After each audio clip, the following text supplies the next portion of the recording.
तो क्या हालचाल, सत श्री अकाल, मैं हूं नियॉन मैन एंड गाइस आज हम लोग बात करने वाले रेसिज्म अगेंस्ट इंडियंस के बारे में। गाइस आप लोग डेफिनेटली आजकल नोटिस कर ही रहे होंगे कि फॉरेन कंट्री के लोग एंड फॉरेन कंट्री में इंडियंस के खिलाफ रेसिज्म फैलते ही जा रहा है। वेल इसके पीछे मल्टीपल रीजंस एंड फैक्टर्स है। इसी के बारे में बात करते हुए एक इंडियन यूट्यूबर अजय पांडे जो कि जापान में करंटली रह रहे हैं, वो वीडियो अपलोड किए हैं, we Indian should not do this in Japan. यहाँ पर वो बहुत सारे ऐसे पॉइंट्स एंड इंसिडेंट्स को शेयर किए जो कि इंडियंस का इमेज बाहर खराब कर रहा है जापान में। मैं एक छोटा सा क्लिप आपको प्ले करके दिखा देता हूँ। जैसे फोन निकाला, हेलो गाइस, मतलब वो देखते नहीं है कि ये शिनकानसेन है या श्राइन है, वो बस ऐसे किया, हेलो गाइस आज मैं यहाँ पे आया हूँ, देखिए यहाँ की ट्रेन, ये देखो लड़की कैसे कपड़े पहन के बैठी है। ये भी थोड़ा सा उनको ना एटिकेट नहीं है कि पब्लिक में क्या रिकॉर्ड करना है, क्या सोशल मीडिया पे डालना। मैं एक क्लिप लगाता हूँ। हेलो, हे हे उठ जा, तेरा घर ना है भाई। हो कोई लड़की छोटे कपड़े पहने बैठी है, उसकी ऐसे फुटेज लेकर डाल दिया, थंबनेल में लड़की लगा दी लोगो। तो ये भी बहुत सारे व्लॉगर्स यहाँ पे करते हैं और ये चीज ना हमको थोड़ा सा बैड लाइट में दिखाती है जो लोग यहाँ पे रह रहे हैं। फॉर एग्जाम्पल यहाँ पे बहुत सारे यूट्यूब चैनल हैं जो नारा या क्योतो में जाके लड़कियों की छुप के वीडियो बनाते हैं और कभी कभी वो अंडर स्कर्ट पिक्चर भी होती हैं और ये वल्गर वीडियोस लेके वो यूट्यूब, टिकटॉक, इंस्टा पर डालते हैं और चैनल मोनेटाइज भी करते हैं। और गेस व्हाट, लगभग चैनल्स की लोकेशन होती है इंडिया। लोकल जापानीज लोगों ने इन वीडियोस में बहुत सारे इंडियंस को स्पॉट किया जो रिपीटेड ये वीडियो ले रहे थे और उनकी ये फोटो उन्होंने सोशल मीडिया पर भी डाली है। यही सारी चीजें जापानीज सोशल मीडिया पर जब फैलने लगती है तो नॉर्मल बंदों को भी तकलीफ होती है जब वो नॉर्मली ट्रेन में रिकॉर्ड करें या फिर वो बात भी करें। तो ये क्लिप बहुत सारे जापानीज बंदों ने ट्वीट करी थी और ये लाइव स्ट्रीमिंग के टाइम पे रिकॉर्ड हो गई थी। इसमें एक रैंडम दारू में भंड बंदा आता है और रैंडम लड़की को किस करने लगता है। वो उससे पूछते हैं वेयर आर यू फ्रॉम, तो वो कहता है इंडिया। सब कुछ इतना रैंडमली होता है, कोई कुछ रिएक्ट नहीं कर पाता। और इस तरह के बहुत सारे इंसिडेंट है जो जापानीज बंदे ट्वीट करते हैं।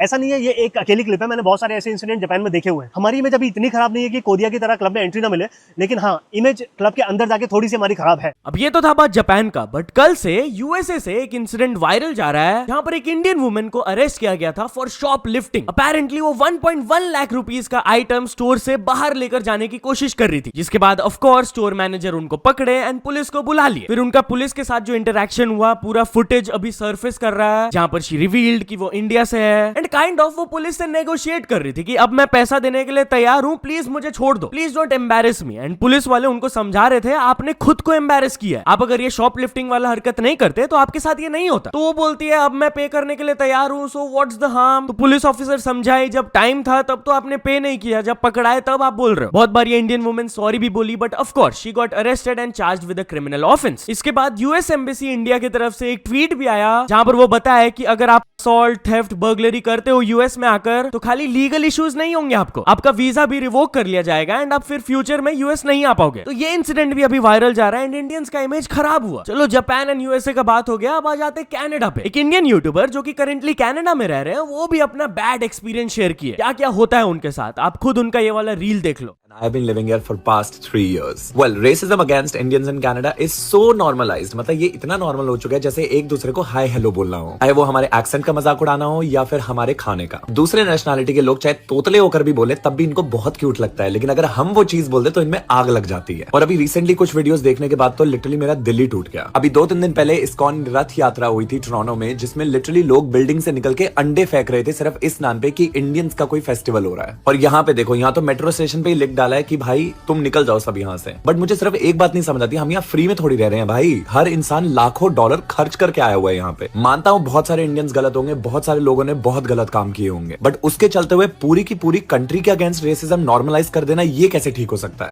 सो या गाइस, आपका क्या ओपिनियन है ऑन दिस टॉपिक, मेरे को कमेंट्स में जरूर बताना। तो चलिए अब आगे बढ़ते, हम लोग बात करने वाले हैं समय रायना के बारे में। तो समय रायना वुमेन्स कमीशन को एक रिटन अपॉलॉजी लिखे। ये समय को बुलाया गया था एनसीडब्ल्यू के तरफ से फॉर ऑब्जेक्शनेबल कंटेंट, वो अपीयर भी किए एंड समय रायना अपना रिग्रेट एक्सप्रेस किए फॉर हिज कमेंट्स एंड उन्होंने अश्योर किया कि फ्यूचर में वो ये सब नहीं करेंगे। ही आल्सो अग्रीड कि फ्यूचर में वो ऐसे कंटेंट को भी पोस्ट करेंगे जो कि अवेयरनेस स्प्रेड करेगा regarding the dignity of women and their rights and respect. उन्होंने एक्सेप्ट किया कमीशन के गाइडेंस को एंड अपॉलॉजी लेटर भी सबमिट किए। एंड यहाँ टॉकिंग अबाउट समय रायना, तो इंडियाज गॉट लेटेंट का फ्यूचर क्या है, इस चीज पर वो रिएक्ट किए। बेसिकली वो अपने इंस्टाग्राम स्टोरी में निशांत तन्वर के साथ एक वीडियो पोस्ट किया, आप लोग देख सकते हो। क्या देख रहे हो भाई?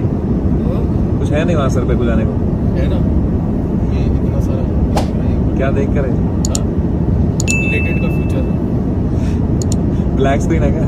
तो चलिए अब आगे बढ़ते हम लोग बात करने वाले हैं अभी एंड न्यू के बारे में। तो बहुत सारे फिल्म रिव्यू यूट्यूबर्स अभी एंड न्यू को क्रिटिसाइज कर रहे हैं। अभी recently F1 movie and Superman movie release हुआ था, तो उसके रिगार्डिंग अभी एंड न्यू एक ट्वीट किए, don't watch Superman, save your money, watch F1 again instead. लगता है उनको सुपरमैन बिल्कुल भी अच्छा नहीं लगा। तो बहुत सारे यूट्यूबर्स आकर उनके ये ट्वीट को क्रिटिसाइज करने लगे। जैसे कि योगी बोलता है, कहे it's kind rude to tell people directly कि मत देखो इस मूवी को, वो आपका ओपिनियन है अबाउट द फिल्म, उन्हें भी अपना ओपिनियन बनाने दो। विशाल लिखे, रेस्पेक्टफुली एज समवन जिनका बहुत ही लार्ज फॉलोइंग है, आपके वर्ड्स में वेट होता है। इट्स ओके कि आपको एक फिल्म पसंद नहीं आए, बट लोगों को डायरेक्टली ये बोलना कि भाई इसको मत देखो, वेस्ट ऑफ मनी है, दूसरा मूवी देख लो, it's a bit harsh and lacks awareness, specially जब दोनों ही फिल्म्स बिग क्राउड पुलर्स है। फिर कुछ सरकास्टिक कमेंट्स भी आए, जैसे कि योगी बाबा प्रोडक्शंस लिखे, डोंट वॉच F1, अपने पैसे बचाओ, वॉच तारा रंपम इंस्टेड। विश्वजीत सिंह भी लिखे, thank you Abhinav for saving my time and money, इसीलिए तो मैं आपको फॉलो करता हूँ, कीप इट अप। अब इतने सारे फिल्म्स जो रिलीज होने वाले हैं इस साल, आई होप आप मेरे को हेल्प करते रहोगे इन सेविंग माई मनी। तो चलिए अब आगे बढ़ते हम लोग बात करने वाले हैं सिद्धू मूसेवाला के बारे में। तो सिद्धू मूसेवाला का वर्ल्ड टूर अनाउंस हुआ। यस गाइस, दुनिया भर में उनके कॉन्सर्ट्स होने वाले हैं, but how will it take place? Well, he will become the first ever artist जिनका होलोग्राम कॉन्सर्ट होगा। ये वर्ल्ड टूर के ऑफिशियल वेबसाइट में एक्सप्लेन किया गया कि सिद्धू मूसेवाला खाली एक आर्टिस्ट नहीं थे, he was a movement, and इसीलिए हम लोग उनका फर्स्ट एवर होलोग्राम टूर को अनाउंस कर रहे हैं। हर शो में 3D होलोग्राफिक प्रोजेक्शन सिंक किया जाएगा उनके original vocals and cinematic visuals के साथ, ताकि एक बहुत ही बढ़िया कॉन्सर्ट एक्सपीरियंस हम लोग दे पाए फैंस को। एनीवेज, चलिए अब आगे बढ़ते हम लोग बात करने वाले फ्लाइंग बीस्ट के बारे में। तो फ्लाइंग बीस्ट इस चीज को लेकर बहुत ज्यादा गुस्सा है। कल वो अपने चैनल में एक वीडियो अपलोड किए थे एयर इंडिया क्रैश रिपोर्ट को लेकर, एंड कैसे कुछ फॉरेन पायलट्स गलत सलत स्टेटमेंट्स दे रहे हैं। पूरा वीडियो का link is in the description, but एक छोटा सा पार्ट मैं आपको प्ले करके दिखा देता हूँ।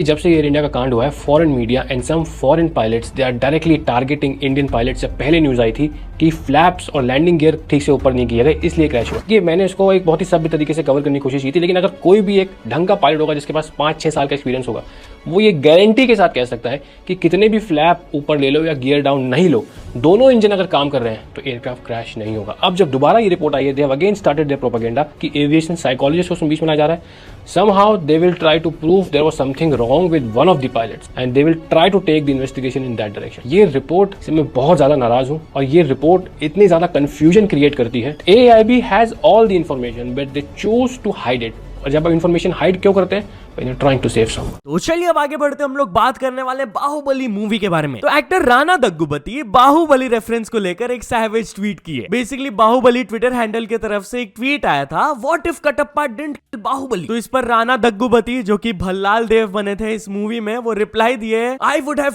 him instead। तो चलिए अब आगे बढ़ते हम लोग बात करने वाले हैं यूपीआई वर्सेस कैश के बारे में। तो कुछ बेंगलुरु वेंडर्स अब यूपीआई एक्सेप्ट करना बंद कर दिए हैं। वो बोल रहे हैं कि भाई सिर्फ कैश ही हम लोग एक्सेप्ट करेंगे। यस, रीसेंट टाइम्स में डिजिटल पेमेंट्स इतना बढ़ गया है कि सब लोग यूपीआई पेमेंट्स ही कर रहे हैं मैक्सिमम, बट बेंगलुरु में अब स्मॉल वेंडर्स बोल रहे हैं कि हम लोग को कैश ही दो, क्योंकि they are worried about GST notices and possible over UPI data. तो चलिए अब आगे बढ़ते हम लोग बात करने वाले सीरिया से एक शॉकिंग फुटेज के बारे में। तो गाइस, एक न्यूज रिपोर्टर जब सीरिया के मिनिस्टर ऑफ डिफेंस के बाहर से लाइव थे, तब अचानक से पीछे से इजराइल की तरफ से बॉम्बिंग किया गया। पूरा फुटेज इसका अभी सरफेस कर रहा है, लिटरली लाइव में ये सब कुछ हुआ। बट भाई, इस फुटेज में लोग एक और चीज नोटिस की है कि even after the bomb fail, सभी कार्स लेन डिसिप्लिन के साथ ही ड्राइव कर रहे थे, जैसे कि कुछ हुआ ही नहीं है। एकदम डिसिप्लिन्ड वे में आप लोग देख सकते हो, कोई कार पैनिक नहीं कर रहा है, कोई इधर उधर नहीं जा रहा है, एकदम लेन्स पे सब लोग ड्राइव कर रहे हैं। तो इस चीज को लेकर एक ट्वीट वायरल जा रहा है कि आई कांट बिलीव दिस, ऐसे सिचुएशन में भी लोग कैसे डिसिप्लिन के साथ ड्राइव कर रहे हैं, how is this even possible? क्या ये उनके डीएनए में एम्बेड हो गया इतना ज्यादा? तो चलिए अब आगे बढ़ते हम लोग बात करने वाले एक फादर एंड डॉटर के बहुत ही डिस्टर्बिंग स्टोरी के बारे में। तो गाइस, एक आदमी को बेटा चाहिए था, उन्हें 2 बेटियां मिल गई थी, तो वो लिटरली अपने डॉटर को कैनाल पे फेंक दिए। पुलिस ने बताया कि नर्मदा कैनल में ये वाला इंसिडेंट हुआ, एंड इनिशियली ये इंसिडेंट को कवर अप किया गया था एज एन एक्सीडेंट। दोनों ही पेरेंट्स क्लेम कर रहे थे कि उनकी डॉटर स्लिप करके नीचे गिर गई एंड शी पास्ड अवे। तो पुलिस ने गर्ल के बॉडी को रिकवर करके इस केस को रजिस्टर किया एज एन एक्सीडेंटल।